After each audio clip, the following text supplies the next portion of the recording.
Well, we washed the van yesterday. Doesn't even look like the same vehicle anymore.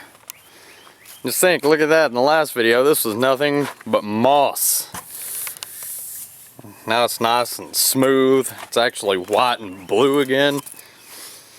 But we had a problem out of it after we got done washing it. I started it to move it back to right here, and the thing started idling at like 2,500 RPMs. Maybe even a little higher than that. Couldn't figure out what it was. Checked for vacuum leaks and all kinds of stuff. Unplugged little electrical plugs around the motor and hooked them back up and all kinds of stuff. I thought maybe we'd gotten something wet. Kind of shorted it out. I couldn't figure out what it was. And finally, after doing a little troubleshooting on the internet, I figured out that the thing has this little automatic idle speed controller right here. A little electronic deal. And I'd noticed before, and I'd always wondered about it since I got it, every time you'd shut the van off, it would make this weird electrical just kind of noise. Well, when it was idling real high like that, I turned it off and it didn't do it. So I finally tore in here and took this thing off, and every time you turn the key on, it should work whether the engine's running or not. Same when you turn it off again. So I pulled it off of there. The thing is, I went and looked up a new one on AutoZone.com. Brand new one costs like $70, and that's without tax. I took this old one off and pulled it apart.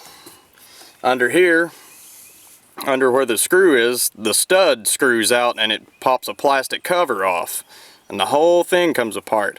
It has 2 springs, a little clip that goes up and down to touch 2 metal tabs together.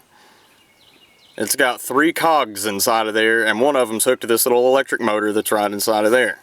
Well, it was in a bind. That was all that was wrong with it. I took it apart, put it back together, adjusted the screw out a little bit right there, and popped it back in there. And see, watch. That's what it does. And all that does is control the idle speed of the engine. Now it works just fine.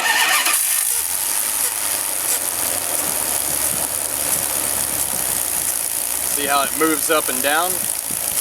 It constantly changes. It goes through a number of processes. If you run a scanner on it, from like, if you took it to AutoZone and ran a scanner, it would give you process number 50 or whatever like that. The lower the process, the lower the idle speed should be. Or at least that's the way I understand it.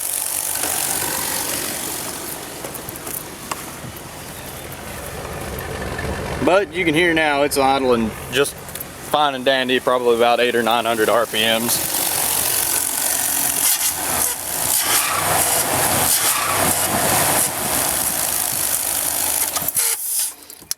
I'm really quite satisfied with that. Start that up one more time, let you see that.